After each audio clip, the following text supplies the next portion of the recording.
What's up, everyone? I'm Sammer, along with my co-host Stank and Populati, and you're watching the Loose Cannons on YouTube, presented by Redcap Plumbing and Air, a Tampa-based company who takes pride in their reputation for timely service, professional results, and exceeding your expectations. They truly define Tampa Proud.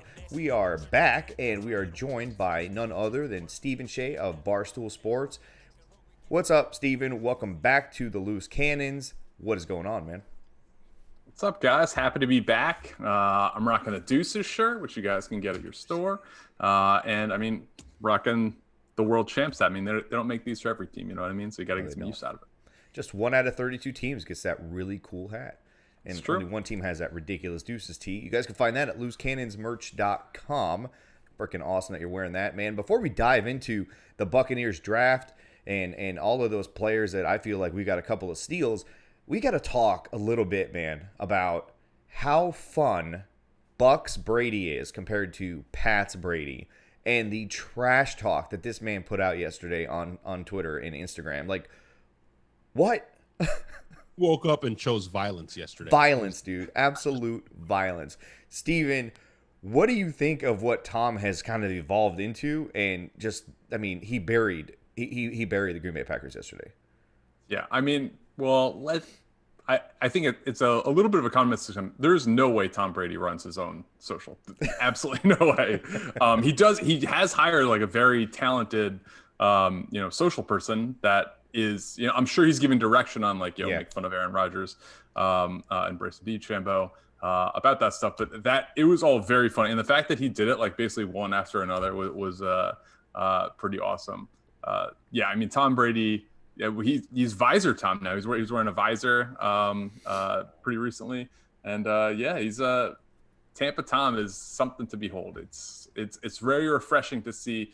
I think we witnessed a lot of this with crossing over sports to basketball. We saw Kobe as being this kind of like ridiculous alpha guy who doesn't really talk much, just gives kind of canned answers. And towards the end of his career, started opening up a lot more. I think we're seeing a lot of that with Tom Brady, which is very interesting to see. He has these specials on like the Bucs YouTube and Bucs site, like Tommy and Gronky. That's just kind of like peeling layers back a bit to see kind of what this guy is like. And it's interesting because he is the greatest of all time. He is. Steven, I'm sure you watched the YouTube series that he did, or the TB12 thing. Latte turned me on to it. Tom versus Tom versus Tom. That's what it was. Facebook show, yeah. Yeah, that was that to me was the most eye-opening experience. I, like a lot of Bucs fans, hated Tom before he got here, so I would never watch something like that. And then once we added him in the offseason, I started to peel back the layers a little bit, and that was well done. But I mean, the guy clearly has a career after football if he ever retires. Yeah, which hopefully he won't do for a very long time. I mean, now he's seeing, Phil Mickelson winning championships at, was he 51? So, maybe we got Tom for, 7 more years. How about that? Although Trash 101, I mean, Trash 101 was out there, retweeting. That got created so quickly, which is awesome for Bucs Twitter. It is, for sure. Yeah, I don't know, man. I'm probably not going to follow that person. That was a Hall of Fame throw yesterday he made, Stephen. I mean, leading right up into the draft. What do you think of that draft pick of one Kyle Trask? I mean, Trask is an interesting one. He's not, the strongest arm quarterback, but he is kind of the big pocket passer that Bruce Arians has really liked in the past. They talked about how Byron Leftwich was really high on him, especially after his pro day, and they saw him kind of move around a little bit more, make his release a little bit quicker. I think getting a quarterback, especially one at the back end of the second round that you like, is something that is a very good move. Just because, at the time, Blaine Gabbert wasn't re-signed. Who knows what's really going to happen to him? And they talk really well about him with Jason Light and Bruce Arians saying, Bruce Arians called him like the most underrated player in the NFL, which as far as underpaid, maybe, because I think he's like $1.5 million, $2 million. Whereas, you see a lot of backup quarterbacks being in the, $5 to $10 million range. So in that perspective, he certainly is a steal. And, he played well in, mop-up duty in Detroit last year. But Kyle Trask is a young guy, Blaine Gabbert is not, to develop. And, when you God forbid this happens, but, Tom Brady's forced to miss a game, kind of know what you're getting with Blaine Gabbert. We've seen enough of him. He's a serviceable backup that, hopefully won't lose the game for you. Kyle Trask is kind of an unknown, as all rookie quarterbacks are, kind of an unknown lottery ticket. They haven't played at this level. One thing that was very encouraging was BA was talking about him being able to pick up like 70% of the playbook and kind of, not only, think it, but, take it out on the practice field and do it in his first like rookie minicamp. So that is encouraging. If he can think the game, think the game fast, that can certainly overcome a lot of his, speed deficiencies that he does have. I mean, that's faster than Tom learned the playbook, huh? Yeah, that's true. That's one of one. I'm just saying. Listen, one thing he is underrated on. I agree. To a certain extent, Bruce saying maybe underpaid, like you said, but he's definitely underrated on in the thigh department. Nobody talks enough. No doubt. Like Blaine Gabbert's thighs they're like a treasure. It's just insane. I just had by far easily like the best looking thighs on the team. It's not even close. It's you guys see. Did you guys see the pick of Mike Davis, formerly of the Panthers, now the Falcons, like a week or two ago? That guy, monster. You know what though, Steven? Sometimes that stuff's overrated, man. That's like tough, and it's not. You want the right balance. Blaine has the right amount of ratio of muscle versus size for his position. Yes, it's incredible. I mean, he could be a horse. If you just saw him from the waist down, you would think that man was a horse. Take that how you guys want. Now let's focus on our first round pick. Joe Tryon. I mean, some people say that this guy, if he doesn't sit out the 2020 season in college, he's top 5 pick. And he's been training during the season, during the off season. He's ready to kind of jump in and provide, a spark on the defensive line. I think he's a steal of a draft. I think he's going to be a 10-sack guy right off as a rookie in rotational duty. But I'm interested and curious to hear what you think of that pick at the spot that we got him and kind of what he may or may not bring to the table right off the bat. 10 sacks is ambitious. I mean, we didn't have a 10-sack guy on the team last year in the regular season. So for him to jump in and get the 10-sack mark would be, that'd be something. I would love to see him do that. I mean, physically, if you were to draw an edge rusher, you would draw him. Like he's chiseled, 6'5", 260, long arms. He's a nice player to look at. You wish he had, on tape a little bit more bendability, or like he was a little bit more bendy and could convert speed to power a little bit better. But he's been out of football for years. He's still a really young guy. I don't think that's out of the question for him to develop. And BA talked, I think it was on maybe the Pewter Report podcast or something like that, where after they saw his pro day, they're like, oh yeah, this is the guy. And I think it is telling how quickly they ran the card up there. It wasn't one of the first round picks where you're waiting around like, all right, there's 1 minute on the clock. It was like, all right, we saw Detroit do that, at 7 with Sewell. You run the card up. That's your guy. It's like, all right, we're not even thinking about a trade. Granted, it was, 12:30 at night, midnight or whatever. But they ran that card up and that was the pick. So that's good to see. And then going back to the Trask thing, there is talk, I think, maybe Schrager floated out there, who is like pretty well connected in the butt, that they had thought about taking Trask at 32. BA said that. Yeah, BA said that. So before the draft, which was kind of shot down as a weird rumor, but it turned out to be true. They thought about Trask at 32. So to get him at 64 and then still get Joe Tryon at 32 is awesome. Are the comparisons to, and thank you for pointing that out, by the way, fuck all you teams out there, like Jacksonville, for example. You take a Sunshine. Why the fuck you let the clock go all the way down? And right. Come on. Yeah. They were told to by the NFL. They got to sell commercials. I think the NFL, they got to sell some commercials, man. But what do you think about the comparisons for Tryon to JPP? I mean, physically, yes, but I didn't say that right. Yeah, you said that all wrong. How dare you? Yeah. Like size, the size profile, yes. But I mean, when you look at JPP coming out of college, and I'm sure you guys remember that he was a guy at, I don't know if it was at the pro day or I think it was at the combine. He's doing like multiple backflips in a row. This is like a different type of athlete. There is probably not a more bendy guy, maybe outside of like Von Miller, than JPP, like coming out of school. So he was a guy who, just had all the raw talent, but just hadn't really put it all together yet. And you could certainly say a lot of that about Tryon, but he's not the same type of athlete. JPP is just an absolute freak. I mean, he's playing with 7 fingers and playing really well. So I don't, size profile, yes. Athletically, no. But he will offer a lot of that position versatility. We see JPP kick inside on third downs. And I think he will be able to do that. I think he can do that now, but like if we have JPP doing that, we probably don't need Joe Tryon doing that as well. Have Shaq and Joe Tryon come off the edge. But I think later down the line, JPP is only under contract for one more year. That is something we could see him do down the line. I was gonna say who's coming off the field. So, allow that guy to get 10 sacks. I don't see it. Yeah, so I mean, if I'm controlling like the NASCAR package, I would have Vita in there, and then I would have you could have Sue in there, but let's say Sue or Vita, and then JPP, Shaq, and then Tryon. That's who I'd have on like obvious third down passing situation. You think William Golson's going to take a back seat to that kid?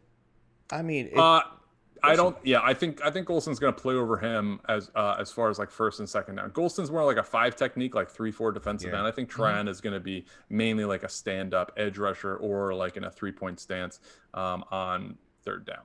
Well, that's where I was saying he would get the 10 sacks because they're going to put him in those packages where you've got all these other guys to worry about, and Joe's kind of like the odd man out as it relates to the offensive line and who they're going to worry about, and he's just going to clean it up. You got Vito pushing the pocket up there, and you got Shaq, and you got JPP. I mean, there's only so many offensive lines that have enough guys to even block those 3 on their own.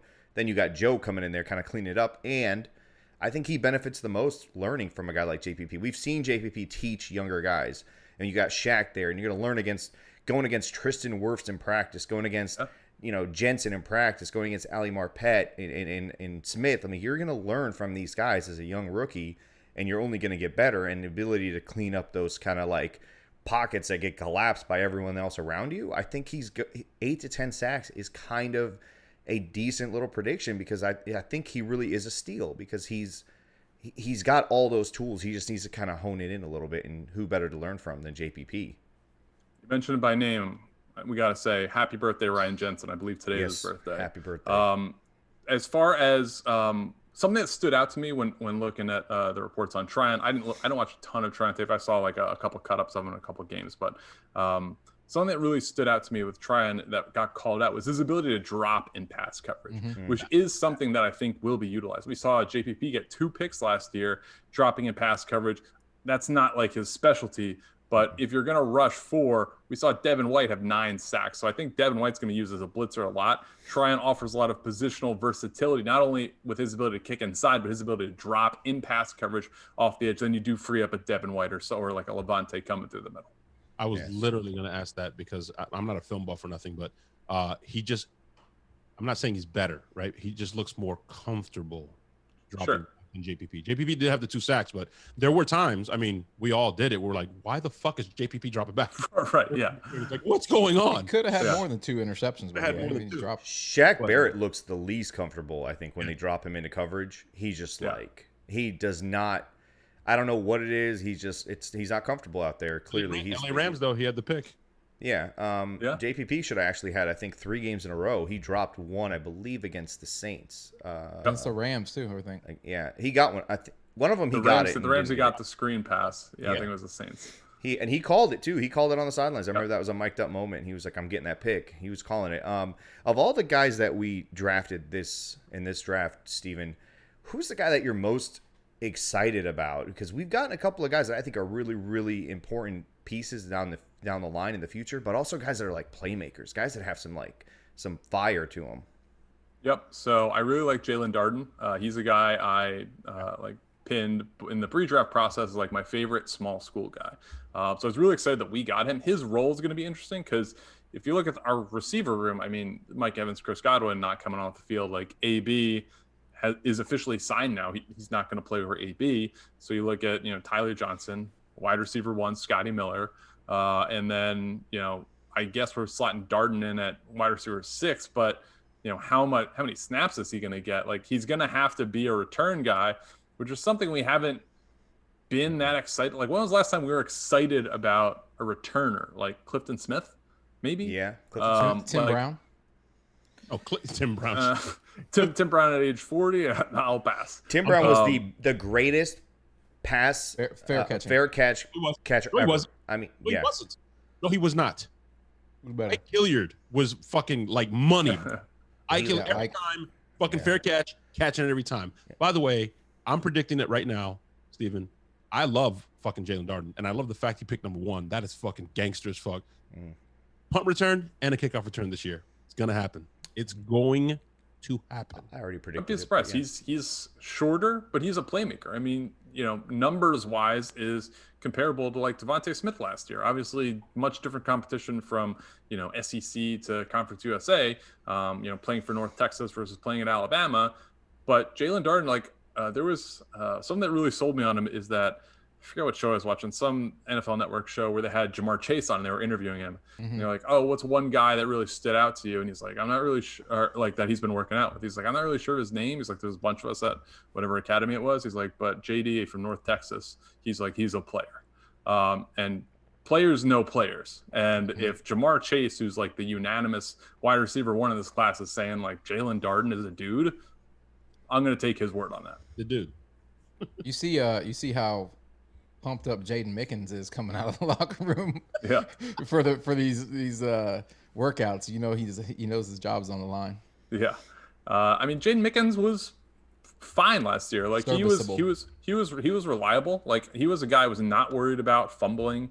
Fully anticipated him to do his job. I wasn't anticipating him scoring a touchdown on any punt returns, but all you can really ask is that we're secure with the guy catching the ball, and that was kind of enough. But Jalen Darden, assuming he wins the job, could bring a different element to that. Yeah. And Jason Light strikes again, Steven. I'd love to hear your thoughts on the tackle from Notre Dame. Who just looks like a nasty, mean dude with long hair again. It's just Jason Light has a type, right? Like Brady has a type of receiver. We all have our type. He has a type of lineman he likes to draft. Yeah, so I was a little bit fooled on this one because his type I thought was going to be a Division III guy with a belly hanging out. Quinn Miners was available. They say they're going to play Robert Hainsey all over the line. That he could play. He played tackle, right tackle at Notre Dame, but he could play guard, and then he's going to start training at center. So when you think about that, it's like, all right, well, the Bucs have, especially Jason Light, has made a living taking D3 guys and making them serviceable players. You look at Ali Marpet, Alex Kappas turned out to be a nice player at right guard. He's in the last year of his deal now. Aaron Stinney, played really well in his limited duty in the playoffs out of JMU. And now you're thinking Quinn Miners is on the board. He had a great Senior Bowl. He was offensive lineman of the week, played with a broken hand. He's got the belly stick on. He's a D3 guy. I thought that was an absolute layup. Yep. But they leave him on the board, and then they take a Notre Dame, probably Notre Dame, Wisconsin, one of the top offensive lineman schools in Hainsey, and talking to people in the organization, they're really excited about Hainsey, like his versatility, his nastiness. He's a guy that again offers so much position versatility and flexibility, play all across the line. He's a guy that's going to be really exciting. You take a look at what he did at Notre Dame. He was just pancaking dudes left and right. So yeah, a lot of confidence around Hainsey, and a swing tackle is a guy that we've needed, especially one with good hands after Joe Haig kind of ruined that Super Bowl moment. All he had to do is tuck it in. If he just tucks it, like, we're good. We're good. Just put it away immediately. Can you imagine how cool that would be if he caught that? Super Bowl touchdown. Like, what the? For a big guy, yeah. I mean, we left 7 points on the field that night, and we still whooped that ass 31-9. 31-9. We scored a touchdown that didn't count. We got stopped on 4th down on the goal line. Well, that's the same drive, but that's the same drive, though. I'm saying we left 7 points there. You're right. That was the same drive. There's a lot of good stories that kind of are coming out from the guys that the Bucs did draft. We got a couple of young DBs. I can't remember the kid's name that we drafted from the Naval Academy, I believe, or was it BYU? Chris Wilcox, the linebacker. Yes. No, I thought we got a corner that came out of the Navy corner. Yeah. He already had an interception. Yeah, that kid. So he's got a really, really cool backstory. There's some cool little stories that we'll be able to follow through training camp, through mini camp. Cool things. But I'm with you guys. I'm most excited about seeing number 1 out there, our own version of Tyreek Hill. I think Bruce Arians, to find a way to utilize him with some of his gadgetness, and I think he has some. You mean big Byron plays. Leftwich, bro? Calm down. You mean Byron Leftwich All of finds them. out That entire offensive staff working together to come up with ways to use him. Easy. I don't know He's about got it, dude. He's got it. Oh, I've been told explicitly to never use the phrase "poor man's" something. So like Scotty Miller or or in this case, Jalen Darden being a poor man's Tyreek Hill. I've been told to never, ever use that. So I won't use it. But I understand the comparison. Both super fast guys and get in and out of breaks really. When I heard them say Scotty Miller is a poor man's Calvin Johnson, I was like, I mean, I get why you would think that, but I see that. you know, I see that. I mean, it's a compliment to Calvin. I also heard poor man's Deshaun Jackson. I was like, he's better than Deshaun Jackson. Like, Yeah. I mean, Deshaun who? But and enough both about, were number one. Enough about that stuff. Steven, there's been a lot of turmoil, a lot of stuff going on. You saw some of the news. No freaking cheese over there in Green Bay. You know what's going on. Yeah. Where do we not want Aaron to end up? Aaron Rodgers? Yeah, in the NFC. In the NFC, obviously, but is it? It's not San Francisco anymore, right? I mean, no, I mean they're not gonna. It's New Orleans, who you really don't want. Somehow they figure out. I can't see how New Orleans fits it in with their cap situation. Like they're max, and Mickey Loomis can keep throwing the ball over the fence to the next year. But I mean, I don't know. New Orleans is not sure what they are right now. Are they a team that's going to try and contend, or are they going to rebuild? I think it all depends on what Jameis Winston and/or Taysom Hill gives them. But yeah, I mean, Aaron Rodgers with Sean Payton would be a nightmare.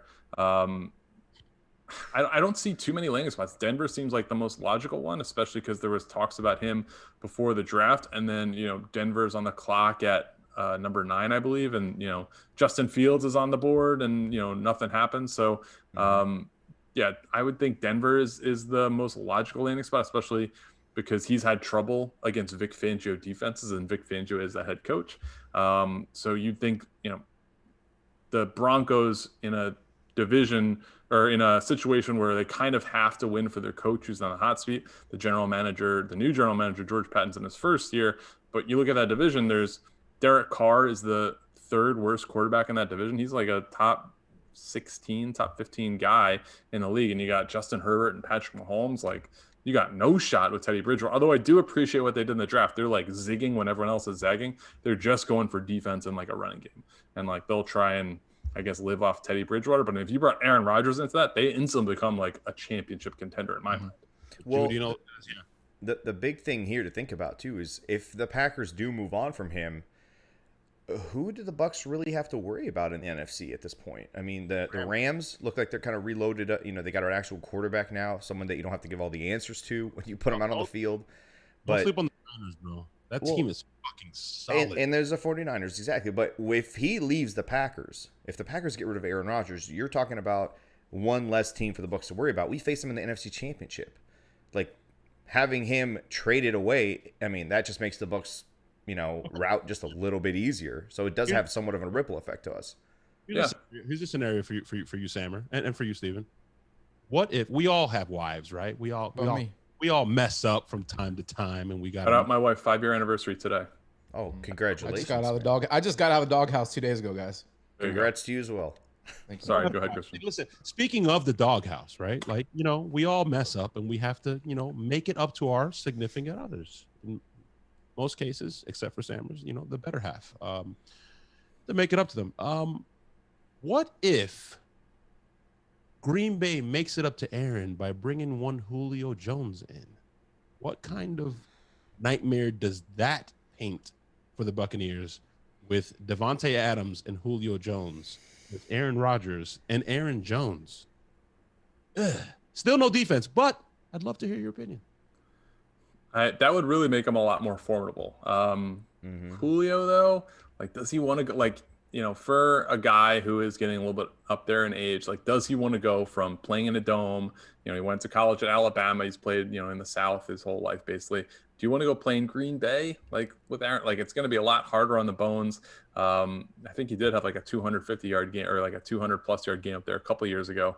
But that's a situation where that's going to be a lot worse. Like, you see Tom Brady coming from Foxborough and coming down to Tampa talking about how great the warm weather and stuff that is. I think it'd be a tough change to go up to Green Bay. But with Aaron Rodgers, assuming he's there, if he were to go there, that would be a terrible headline for the Bucs with Devontae Adams, who's arguably the best receiver in football, Aaron Rodgers, Julio Jones. Aaron Jones is such an underrated player. So that would certainly make them very formidable. Atlanta has said they want to deal him out of the NFC, which is good for us. It appears that the Titans and the Patriots are, kind of the front runners there. But we'll see. Whoever kind of ponies up the most for a team that doesn't draft receivers very high typically. I think this could be a really good move for them. We've seen a couple guys have kind of career resurgences with the Packers kind of later in their career. Julius Peppers, Charles Woodson, Reggie White was already, a dude and a huge, the number one free agent signing at that point. But, I wouldn't be surprised if Julio, if he were to go there, has, a monster year under Aaron Rodgers. But hopefully that's not the case. Yeah, I don't see Atlanta trading him to Green Bay just for the, you don't want him in division. But I also didn't see the NFC East teams trading draft picks during the draft with each other too. That was a little weird. That absolutely crushed my my one draft take, is that Devontae Smith wouldn't be a top 10 pick, and then the Cowboys were going to take Parsons and decided to make a deal with the Eagles. But think about what happens if that doesn't happen. If the Cowboys take Parsons at 10, the Giants at 11 are likely going to take Devontae Smith and not trade back. Mm-hmm. Because apparently Joe Judge loved him. Then the Eagles have the chance to trade back and get extra picks for next year, when then, they already picked up an extra first for next year by trading down from 6 to 12. Mm-hmm. Then you pick up another first. You're going to have 3 first-round picks next year. You get this year to kind of decide what happens with Jalen Hurts. If I'm an Eagles fan, honestly, not even siding with my take, I probably would have preferred that. Listen, if you finished up that train of thought, Christian would have been the happiest man in the room had that trade not happened, because I think ultimately ETN falls to the Bucs at 32 because the Florida receiver Tony goes because Tony goes to Jacksonville, and ETN falls to us at 32. We got too many running backs, man. I know. I'm just saying. We got one. It's the Brooklyn Nets problem. One ball. ETN's a buck. I'm telling ETN's a buck. Listen, this you guys brought up Julio Jones, and I mean, if the Falcons send him away, their draft pick of that tight end, it's not as scary, because you were thinking, man, they've got all these wide receivers, then they've got this tight end who's basically another wide receiver. Like they could hang with us in terms of scoring points, or could they? But they would be formidable offense. But then you take that away, and now the Bucs are looking really fucking pretty in the NFC South. Of just you don't know what the Panthers are, we don't know what the Falcons are. They're trying to decide if they're rebuilding or not. And then you've got the Saints who are doing the same thing, and the Bucs are set, right? So the Julio Jones trade, I mean, that happens. Everything's kind of working in the favor of the Bucs, which is so fucking weird, because that never happens for us. It's the opposite usually. The Falcons are changing their identity. They got a new head coach. They're not going to be this high flying, pass the ball all over the place type team like they used to be. The team in the division that worries me the most is the Panthers. It's not the Saints. It's not the Falcons. It's the Panthers. Their arrow, I think, is pretty firmly pointed up. J.C. Horn is a player. Like, this guy is really, really good, battle tested against like SEC opponents. Like, he's a really, really good player. I think they're like 1-8 or 1-9 in one-score games last year under Teddy Bridgewater. Sam Darnold, we don't know what he is. He could be really good. He could be, pretty similar to Teddy Bridgewater. But they were a competitive team last year, and they're just adding to their talent. So they're a team. Christian McCaffrey's going to be back. They're a team that worries me. I think they're a few. Do I think they're going to beat us in the division? No, but I think they're a solid number 2. New Orleans does not scare me. I mean, Sean Payton seems to win with whoever is back there at quarterback. So, and they won the division last year, although it didn't mean shit. Fuck you, Saints. We'll see this year. Yeah, I just until I see them fail, it's going to be hard for me to not think that they are also going to be our biggest competition in the division. Are you guys rooting for Jameis to do well? Hell no. No, hell no. Fuck him. And I would if it was any other division. Yeah, if it was any other division, not even. I like Jameis, but once he went there. Yeah, but he's a Saint. Like, I cannot root for him to do well as a Saint. And the Jameis Winston talk, like I've been saying, is never going to go away until he either fails or makes it somewhere. I'm hoping he doesn't make it with the Saints, and if he gets another chance somewhere else and it works out, great. As long as it's not in our fucking division, I don't give a shit. I'm not rooting for him. Not just our division, specifically the Saints, bro. It's the Saints, dude. If he would have gone, like there was rumors, Pittsburgh, Denver, I genuinely would root for him. Even if it was in the NFC, if he ended up somewhere else, whatever. But you go to the Saints, I can't. I'm sorry. I just can't bring myself to What's crazy is there's Saints fans who talked all that shit for years. Oh, now they're defending him. Now they're like, oh, y'all crazy. We got the guy now, or he's gonna kill you. Like, y'all talking, you guys make fun of him constantly. Even their defensive end, who looks like a fucking magician, he made fun of him all the time. Now all of a sudden he's his favorite fucking quarterback. Get the fuck out of here, man. Come on. Not just that. We it's funny now interacting with Saints fans. It's like, hey guys, we've seen this Netflix series. I did this. Yeah, we know this show. Every ounce and every fiber of myself defending Jameis Winston weekly at the barbershop, online. Good luck with that, bro. Yeah. You want to defend him? Have fun. I'll say this. Stuck with a bunch of shit on Would your I face. be completely shocked if Jameis was successful with Sean Payton in that offense where you've got, the design helps the quarterback so much? No, I wouldn't be. Which is why I won't be surprised if they are our biggest competition again this year. But I will never root for that guy while he wears the floor to the league. They've got other holes, man. It's not just a quarterback type of equation. Their defense was carried them last year. They still have a good defense. Would you be surprised if the flip side of that coin was that he turned the ball over 8 times?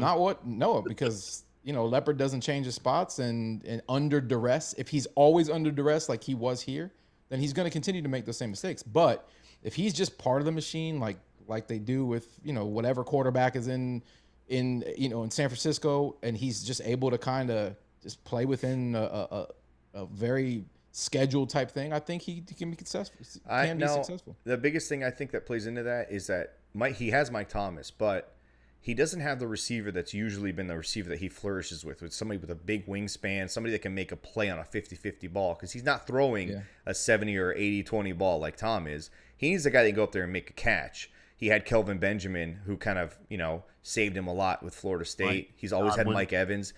Even when he had Vincent Jackson to an extent. Vincent had he could go up there and get the ball.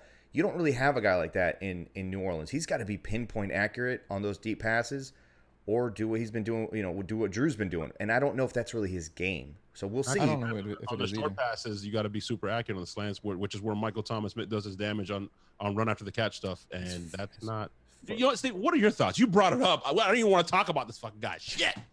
Having Jameis Winston as your quarterback is like, do you guys remember that old computer game Minesweeper? Yes. Where you press it, click in squares, and then eventually there is a landmine and it blows up. That is exactly what having Jameis Winston as your quarterback is like, because you might get through 3 quarters and he might look awesome. Yeah. But eventually you're going to lose. You're going to lose, and you're going to click on a mine, and something's going to happen.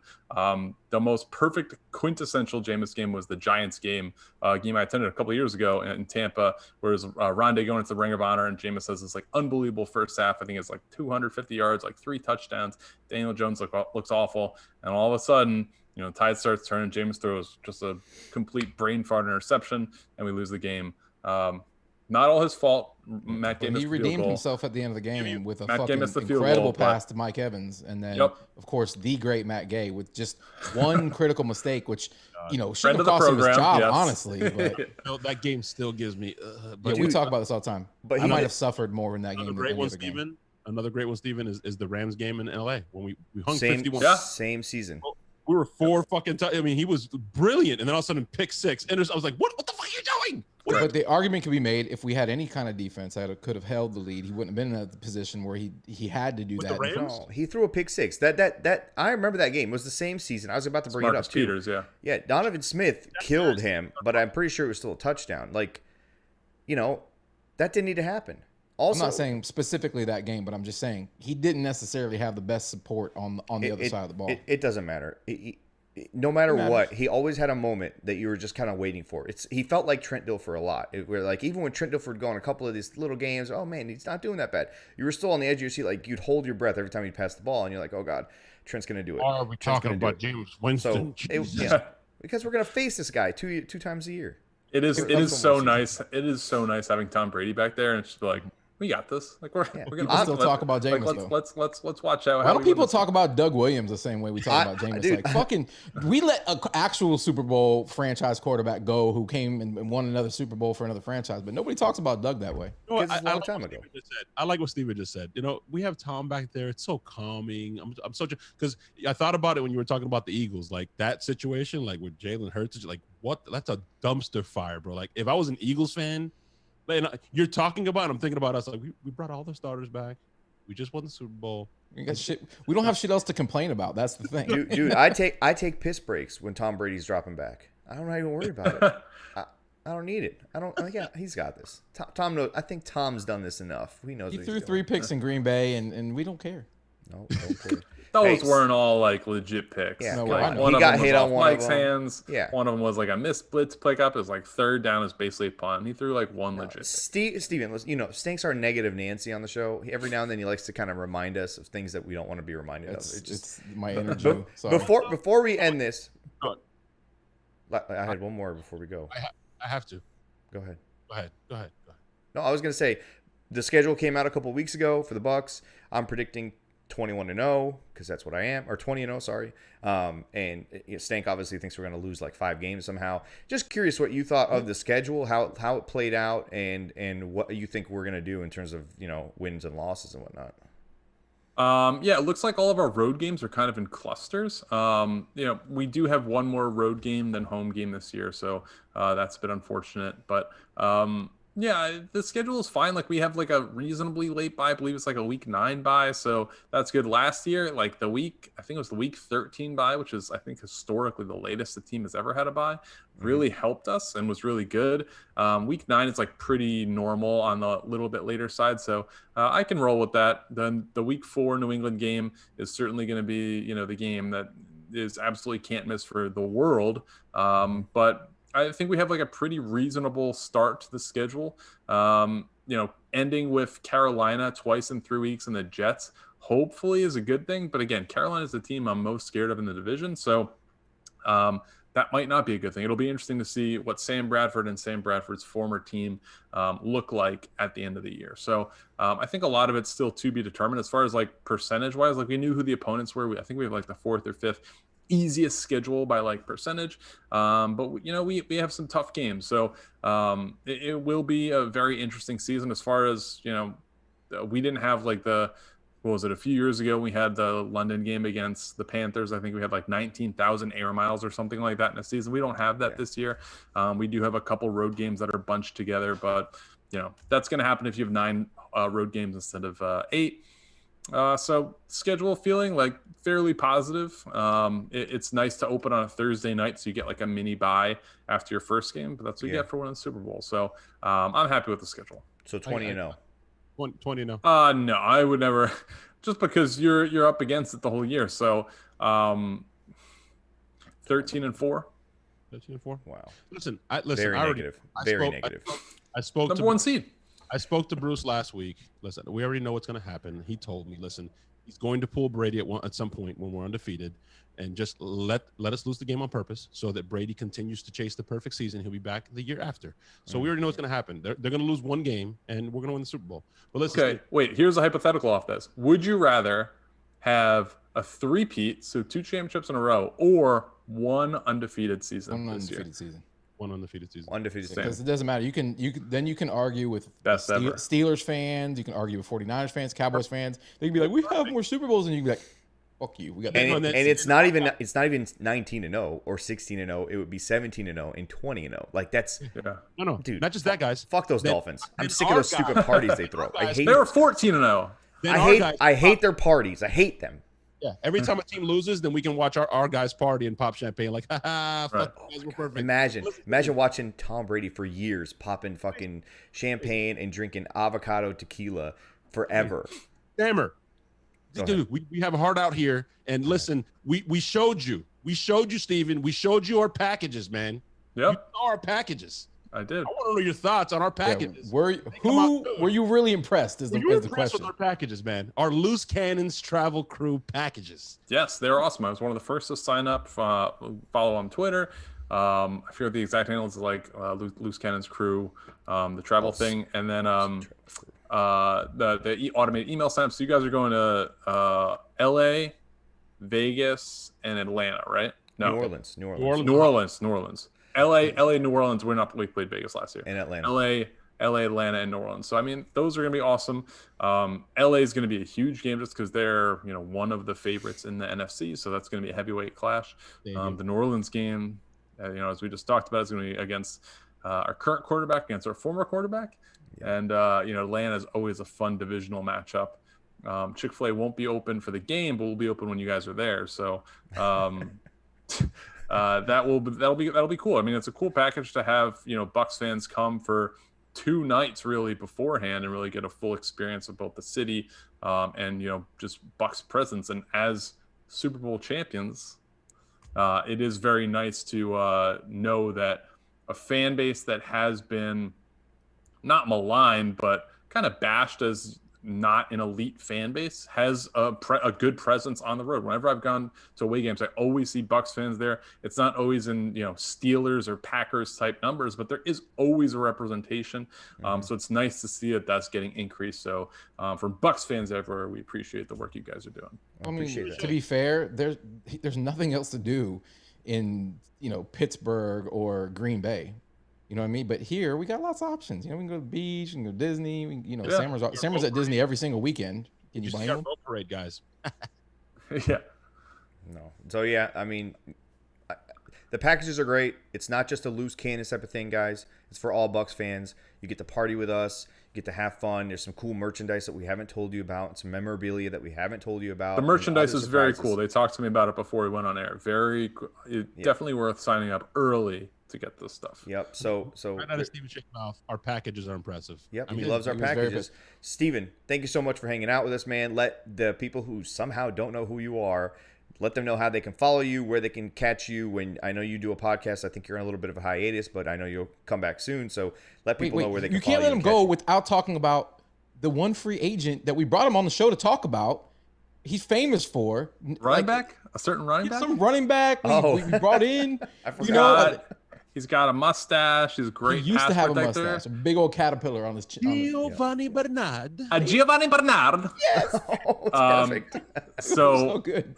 Story about that is that there are a handful of athletes that I have these names for. JPP was one of them for years.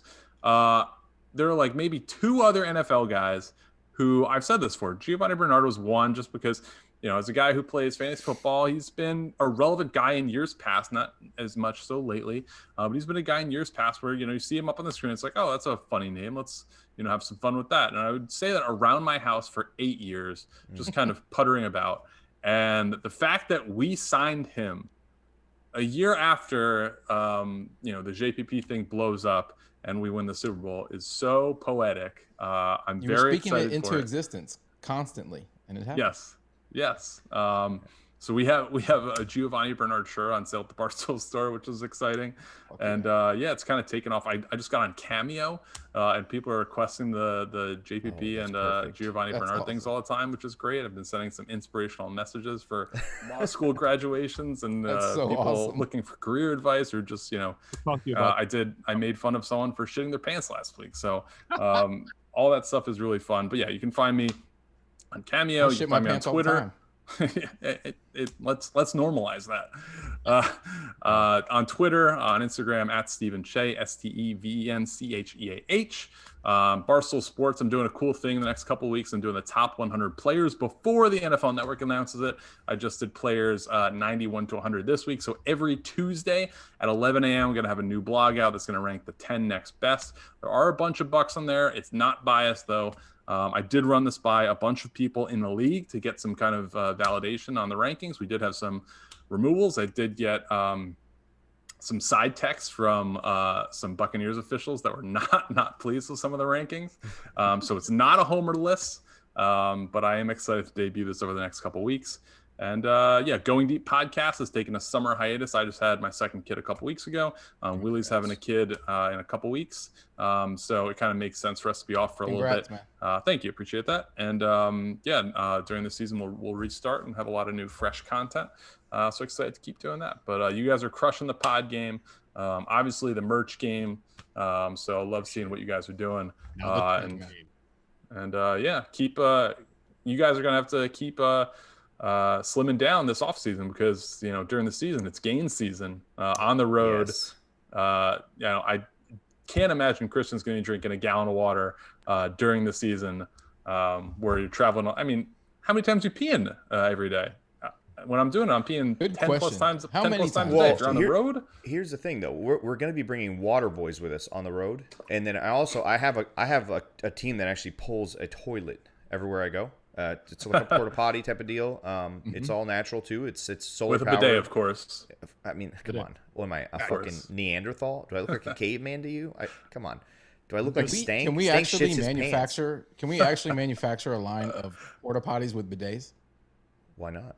But you need to cut this out because we need to talk business. Yep. I need some NDAs signed if anyone's going to hear this stuff. Yeah, that's right. Steven. I'm gonna rock a catheter. Just make it simple. Just change out the bags. I'm just gonna piss my pants. Yeah, if you want to insert that every morning, go right ahead, bro. I don't know if you know how that works, but that is some painful shit. No thanks. I'm good. I'll shit my pants before I insert the catheter. He has an enlarged hole. It just slides right in. Yeah. All right, so thanks for hanging out, Steven. Can you please end this podcast with another Giovanni drop? I think he just had a little mini stroke. I'll do the Giovanni drop, but Stank alluded to it. It just came up with the porta potties. Everyone go down the line. I'll go left to right. Sam or Christian, and then Stank. When was the last time you shit your pants? Last time I shit my pants, I would have to say I was 1 year of age. Come on. I don't shit my pants. What's wrong with you guys? A shart? Oh, a shart? Okay, I would say probably. Not like a full. I would say in college. I would say when I was like 20, 21 maybe. Yeah. I'm just going to be real with you. You eat way too many wings to not have a shart in the last 20 years. I'm prepared. I'm very close to a bathroom at all times. My ability to hold it when I was younger is much easier. I'll be honest. I don't fucking care. I'm a grown-ass man. Listen, I'll be honest. When I was about 320 pounds, overweight, we went down the Super Bowl experience. I tried running the 40, and I jumped in the air, and I fucking sharted. I sharted straight up. I had to go to the Oh, goodness. He sharted at the Super Bowl experience. Pulled my audio out. It happens at least once a month for me, Steven. It's not even, you know, I don't even want to glorify it. I usually carry an extra pair of underwear. I already have like staked out locations across the city because it happens a lot. I was just born loose, bro. I can't tell you. I don't have the ability to hold it. Steven, this man shit himself running in his own neighborhood. He couldn't get home fast enough. And I literally was 4 blocks from my house and I shit myself the entire way home. The name Stank is earned, not given. I earned it. And let me define that, by the way. I charted. Nothing, thank God, hit the under. I was good. Not a real shart, bro. Come on. So I guess not a real shart if it doesn't soak into the clothing. Did you jump over one of those like those soft like landing pads that they have for the kids out there? Yeah. You were sharting in the air, so you could have done like a Michael Jordan type of thing with shit coming down. It was on the landing. Because I thought, I'm cool. I'm gonna jump in there because everybody else did it, and I did one of the, You know what? I was jumping. I jumped with you. Hey, we all jumped. My kid, yeah, that's when it happened. We all jumped into the half run. As soon as I hit impact, it was like, oh fuck. Hey, last follow up on that. How long after that happened did you have to stick around the Bucs Fans Fest as a Bucs fan representative? We were there for a while.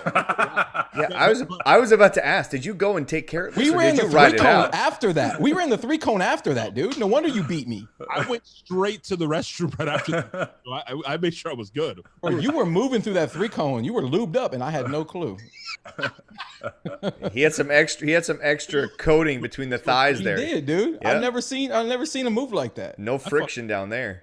Bro, I murdered you by like 2 seconds, and no wonder, bro. Now I know why. You had some performance enhancement shit going on. It's real. That's a real thing. By the way, Jake, that was after I met you, Jake, and we embraced. Yeah, that's after we hugged. Maybe that's why I was on deck. I was gonna say, met Jake. Now I'm gonna text Jake, like, hey man, did you notice that latte possibly smelled like shit? Did he smell like horse shit by chance? Steven, holy shit. Let's hear the Giovanni. Giovanni Bernard. Fucking love it, dude. Peace out. Go Bucs. All right,